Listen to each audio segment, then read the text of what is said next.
Good evening বন্ধুরা, চলে এসেছি আজকে। তো এখন যে একটা ছোট্ট একটা ভিডিও করার ইচ্ছা রইল, কিন্তু ছোট্ট থাকে না, কথা বলতে বলতে আমার আধ ঘন্টা হয়ে যায়। তো সকলকেই বলি, যদি একদিনের সময় আপনারা না পান বা তোমরা একদিনের সময় না পাও, 2 দিন 3 দিন ধরে দেখো, কোনো অসুবিধা নেই। টেনে টেনে একটু একটু করে টেনে টেনে দেখো, তো কোনো অসুবিধা নেই। তো আজকে আমার কাছে কদিন ধরে সমানেই আসছে, তুমি অনেক দিন ওই মানে বৌদ্ধ ধর্মের কথা বা শাকামণি বুধা বা তথাগত বুদ্ধের কথা বলো না, তো সেগুলো বলো একটু আবার। তো মনে মনে ভাবছিলাম যে তথাগত বুদ্ধ আজকের দিনেও মানে কতটা প্রাসঙ্গিক, মানে আজ থেকে কত বছর আগে উনি জীবন কাটিয়ে গেছেন, কিন্তু আজকেও কতটা প্রাসঙ্গিক যে এখনও কমেন্টস আসে। তার মধ্যে কয়েকটা ছোট ছোট ছেলেমেয়েরা আমাকে করেছে। আর আজকে যেটা আমি করতে এলাম এখন এই মুহূর্তে, আমাকে আমার পরম বন্ধু জেবা হাসান, তো জেবা হাসান আমাকে অনেক দিন থেকেই বলছে। তো আজকে আমি ভাবলাম আজকে সন্ধ্যাবেলাটা আমার কোনো কাজ নেই, তো ভাবলাম কেন না একটু তোমাদের সঙ্গে একটা ভালো একটা সুন্দর একটা বিষয় নিয়ে আলোচনা করি। তো আজকে যেটা আলোচনা করব, মানুষের 6 রকম জন্ম। তো এগুলো কোনোটাই কিন্তু আমার বানানো কথা নয়, বা কোনোটাই আমার মহৎ হওয়ার কোনো উদ্দেশ্য নেই যে আমি আমার থেকে বলছি। এটা আমার নয়, এটা রঞ্জনা সেনগুপ্তর নয়, এটা একেবারেই বৌদ্ধ ধর্মের কথা।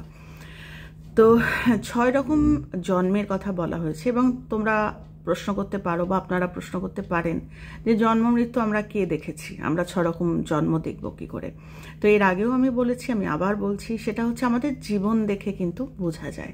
এবার কথা হচ্ছে যাদের ওই খোঁজটা আছে, যারা খোঁজ করতে ভালোবাসে, বা যাদের একটা কনস্ট্যান্ট খোঁজ আছে যে দেখি না মিলিয়ে আমি কোন জন্মের, বা আমি কোন জীবন আমি যাপন করছি।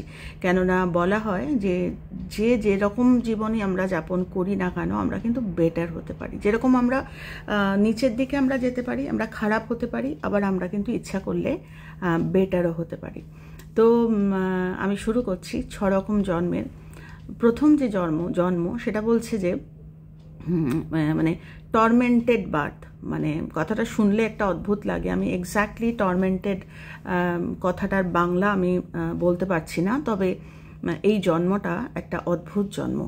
তো বারবারই বলছি, যখনই আমি বৌদ্ধ ধর্মের কিছু আলোচনা করি বা চেষ্টা থাকে আমার মানুষকে বোঝানোর, যেরকমভাবে সোলজার্সরা আমাদের বর্ডার্সগুলো সামলাচ্ছে, সেরকম আমরা যদি আমাদের জীবনের বর্ডার বা আমরা মনের বর্ডারগুলো নিজেরা সামলে রাখি এবং নিজেরা সামলাতে শিখলে আমরা অন্য আরেকজনের মনের বর্ডারও সামলাতে পারবো। ঠিক সেরকমই আমরা যদি নিজেদের জীবনটাকে সামলে রাখি, তাহলে কিন্তু আমরা শত্রু আমাদের আসবে, শত্রু বাইরের নয়, শত্রু সব কিন্তু ভিতরের। তো টর্মেন্টেড বার্থ হচ্ছে একটা ধরনের 6 রকম জন্মের মধ্যে একটা রকমের বার্থ, যেই বার্থে শেখানোর জন্য বলা হচ্ছে যে এদের পেট বড় হয়, মুখ ছোট হয়। তো তোমরা কি করে বোঝাই, মানে মানে পেট বড়, মানে জীবনের সঙ্গে মিলিয়ে মিলিয়ে দেখতে হবে এগুলো। কারণ এগুলো কিন্তু কোনো গল্প না যে আমি শুনে নিলাম বা হয়ে ভুলে গেলাম, ওরম নয়। এগুলো আমাদের জীবনের সঙ্গে মেলানোর একটা থাকে। সেটা হচ্ছে এই যে জন্মটা, যারা আমাদের মানে মারা যাওয়ার জন্য অপেক্ষা করতে হবে না, আমরা এই জীবনেও মেলাতে পারবো যে 6 রকম জন্ম আমি এখন বলবো। তো যেটা প্রথমেই বলছি টর্মেন্টেড বার্থ, এটা হচ্ছে পেটটা বড় হয়, মানে এদের খিদেটা বড় হয়। বলে না যে খেতে খেতে পেট বাড়ে, আরও আছে এরকম কথা, এক্ষুনি আমি মনে করতে পারছি না। খেতে খেতে পেট বাড়ে। আর একটা কথা আছে, একটা বাংলা একটা প্রভাব আছে, ঠিক সেটাই মনে হলো। তো বলছে এদের পেট বড় হয়, মানে এদের খাওয়ার ইচ্ছেটা প্রচুর, মানে জানার ইচ্ছে প্রচুর, বা শেখার ইচ্ছে প্রচুর, বা সব জানবো, আমি সব জানবো, আমি এটাও জানবো, আমি ওটাও জানবো, আমি কোনো ব্যাপারে আমি নিজেকে লেম্যান বলবো না, আমি সব জানবো। কিন্তু ওদের মুখটা ছোট হয়, এরা খেতে পারে না। এবার এটা বারবারই বলছি, এগুলো যেহেতু কনসেপচুয়াল, মানে এগুলো কোনো স্পেসিফিক মানুষ নয়, এগুলো আমাদের সবার মধ্যেই হয়তো এই ধরনের ক্যারেক্টারিস্টিক্স আছে। সেগুলো যদি আমরা একটু সরিয়ে দিতে পারি, তাহলে আমরা বেটার আরও বার্থ পাবো। এবং সেই বেটার বার্থটা কিন্তু বলছে মরে গিয়ে নতুন জন্ম, সেরম নয়। মানে আজকে যদি মনে করি সত্যি তো আমার পেটটা খুব বড়, আমার লোভটা তো খুব বড়, এত লোভ, আমি বলে না যে যতটা চাদর ততটাই পা ফেলো, কিন্তু আমি আমার স্বপ্ন বিরাট বিরাট, কিন্তু আমার মুখটা ছোট, আমার কথায় কোনো কন্ট্রোল নেই। আমি আর এর থেকে বেশি ডিটেলে যাব না, এটা পুরো আমি ছেড়ে রাখলাম যার যার মানে এগুলো চিন্তাভাবনা করার বিষয়। তো ওই পেটটা বড়, মানে আমার এতটা লোভ, আমার এতটা ডিজায়ার, কিন্তু আমার মুখটা যে ছোট। আমি তো আমার মানে কর্মটাই আমার এমন না, আসল যে ভালো জিনিসটা নিয়ে আমি হজম করব সেটা আমি করতে পারি না। তো এটা হচ্ছে টর্মেন্টেড বার্থ। তো এটা যদি এখন মনে হয় যে আমার নিজের কথা আমি এক্সাম্পল দিয়ে বলছি, আমার যেরকম পেট বড় নয়, ফিজিক্যালি পেট বড়, আমার ভুঁড়ি আছে, সেটা অন্য কথা, কিন্তু আমি বলছি আমার লাইফে আমার পেট বড় নয়। আমি সব জানতে চাই না, মানে আমার এটা রেস্ট্রিক্টেড। আমি যেটা মানে আমি এটাও শিখবো ওটাও শিখবো ওরম নয়, একটা একটু মোটামুটি। দেখবে তোমরা খেয়াল করে আমি অনেক সময় আনকনসিয়াসলি বলি যে ওটার সম্বন্ধে আমার খুব একটা ধারণা নেই, কারণ আমি একটা জিনিস নিয়ে পড়াশোনা করছি, তো সেটাকে ভালো করে জানার। তো একটা এক্সাম্পল দিলাম যে আমি এটাতেও জানি, ও আচ্ছা তুমি ওটা বলছো, আমি ওটাও জানি, কিন্তু মুখ ছোট। মানে কি, এটা হচ্ছে এগুলো হচ্ছে এক এক রকমের জীবন। তো নিজেকে কন্ট্রোল করা, তো সেটা হচ্ছে এক রকমের। এরপরে বলছে যে নেক্সট যে আরেকটা জন্মের কথা বলছে, সেটা হচ্ছে ডেমিগড। এই ডেমিগডের কথা এর আগেও আমি বলেছি। এরা হচ্ছে তোমাদের এটা আরেক ধরনের। বলছে যে চিন্তাভাবনা যাদের কন্ট্রোলে নেই, মানে একদমই চিন্তাভাবনা, বলছে না চিন্তাভাবনার থেকেই কিন্তু অ্যাকশন আসে।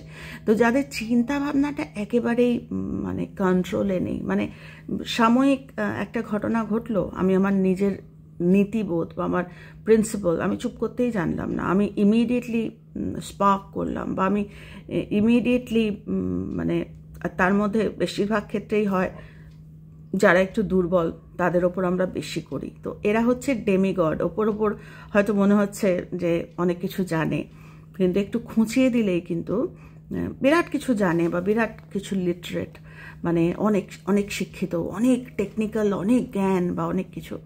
কিন্তু যখন ওনাকে ধরে একটু টানা হবে তখন কিন্তু ওই ডেমিগড বা ওইটা বেরিয়ে আসবে। তো এটাও কিন্তু একটা জন্ম।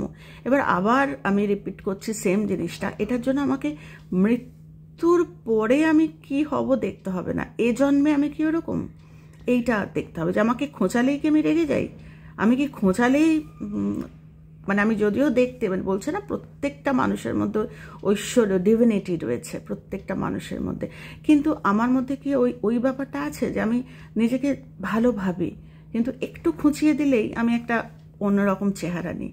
তো আমি জাস্ট ছুঁয়ে যাচ্ছি, আজকে ছোট করে বলছি। তো এটা হচ্ছে ডেমিগডের।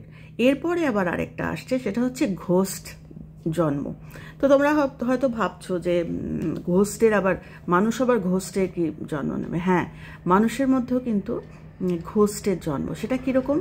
ঘোস্টের বাংলা আমরা প্রত্যেকেই বলি, সন্ধে হয়ে গেছে বলে আমি আর বলছি না, আমি ইংরেজিতে বলছি যাতে তো এগুলো সবই আমাদের মাথায় সেট করা থাকে। তো যাই হোক, এই যে ঘোস্ট মানে বলছে এই যে মানুষের আমাদের মধ্যেই মানে কি বলবো, যত রাজ্যের সমস্ত নেগেটিভিটি, যত রাজ্যের, কিন্তু আমি কিন্তু সামনে আসি না, আমি কিন্তু একটু পিছনে থাকার আমার মানে ক্যাপাবিলিটি রয়েছে আমার মধ্যে।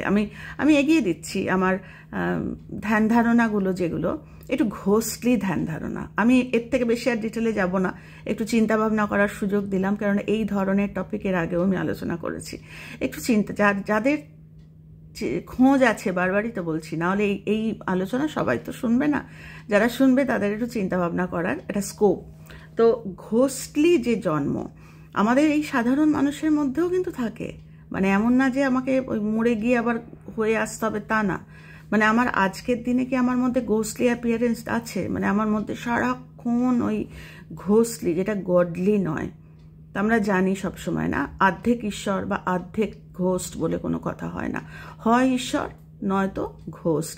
এটা বলতে গিয়ে আমার একটা কথা খুব মনে হলো, যেরকম আমরা জানি যে শাকমণি বুধার কাজিন ব্রাদার ছিলেন দেবদত্তা, এবং দেবদত্তার একটা টেন্ডেন্সি ছিল শাকমণি বুধা যা করতেন উনিও করতেন। তো উনি সংসার ছেড়েছিলেন, দেবদত্তাও সংসার ছেড়েছিল, শাকমণি বুধা একটা গ্রুপ বানিয়েছিলেন, দেবদত্তাও গ্রুপ বানিয়েছিল। কিন্তু শাকমণি বুধার যে গ্রুপটা ছিল, সেই গ্রুপটা বা সংঘা যেটাকে বলে, সেইটা মানুষকে তৈরি করতো, মানুষের জীবনের বর্ডারগুলো সিকিওর করতো। আর দেবদত্তা যে গ্রুপটা, সেই গ্রুপটা মানুষকে পুল করে নিত নিচের দিকে, রাগ, হিংসে, ভুল পথে চালনা করা, মানে একদম ভুলের মধ্যে সারা, যার জন্য আমরা দেখেছি অজাতশত্রু বা এই ধরনের মানুষ কিন্তু শাখামণি বুদ্ধার গ্রুপে যায়নি, এরা দেবদত্তার গ্রুপে গেছে।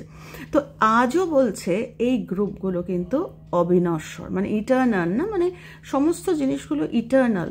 তো বলছে অর্ধেক শাখামণি বুদ্ধার গ্রুপ আর অর্ধেক দেবদত্তার গ্রুপ হয় না।